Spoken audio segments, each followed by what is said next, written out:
What is your vision for Sunday school? What is your vision for your class? Why do you do Sunday school? Why do you do Bible study? You do well at the first of every quarter to ask these important questions and to remind your group why we are here. And from one perspective, we don't really get a choice as to what our vision is. Jesus, before he left, gave us the vision for his small group, which is to be the vision for our small group, and that is to go and make disciples, not merely converts. John 8:31, to the Jews who had believed him, to the believers, Jesus said, if you hold to my teachings, you are really my disciples. And he clearly made a distinction between a disciple and a convert. And Jesus, before he left, said, go and make disciples. Go and make disciples, not just of your town, not just of your group, not just of your state or your city. Make disciples of all nations. The vision that God has for your small group is to make disciples, not just converts, make disciples of all nations. And that may seem like a daunting task, but I'm sure it seemed like a really daunting task in Jesus' day to Jesus' 12 disciples. Christianity is now the largest and fastest growing religion in the world. We have a lot of momentum. We have a lot of resources. But in Jesus' day, there were 12 men that Jesus gave this vision to. And I would encourage you at the beginning of every quarter to embrace the vision and talk about what is the vision of our group. And I would encourage you to embrace this vision, that we want to help fulfill the vision of Jesus of making disciples of all nations by doubling our group every 2 years or less.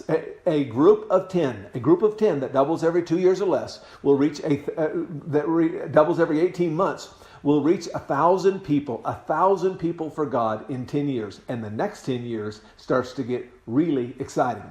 I would encourage you to embrace that vision, and then yard by yard, life is hard, inch by inch, it's a cinch. And so break it down and say, what 3 fellowships are we going to have in the next 3 months?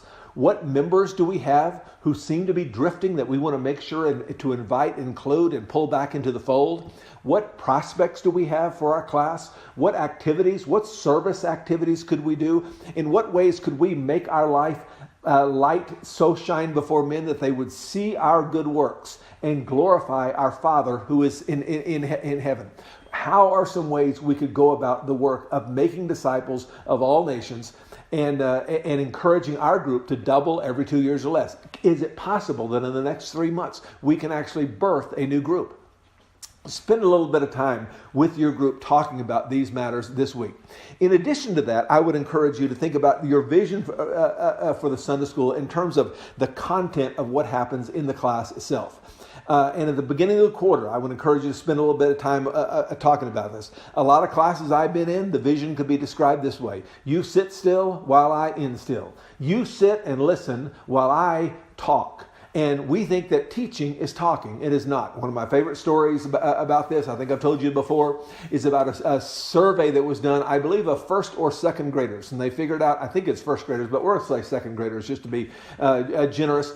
But by the time kids graduated from the second grade, you could sort those kids from the smartest kid in the city to the dumbest kid in the city. And that's pretty much the way they would graduate from high school, unless they had the good fortune of being in one of a handful of teachers' classes. And if they were in one of those teachers' classes, they could go from the bottom of the class to the top of the class. And they did some studies about what those teachers did. And I can summarize what those teachers did in 2 words, and that is they told and they tested. What did those teachers do? Say it out loud.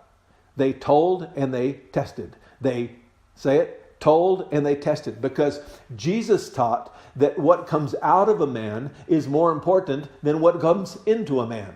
That we are changed more by what we say than what we hear.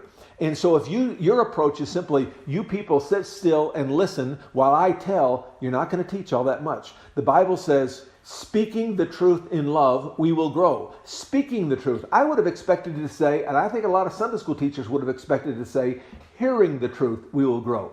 But the Bible says, speaking the truth, we will grow. And so what we want to get people, what we want to do as teachers is to tell and test, tell and test. Tell them the truth. You want to do some telling, but you also want to get them to discuss. So it's not you sit still while I instill.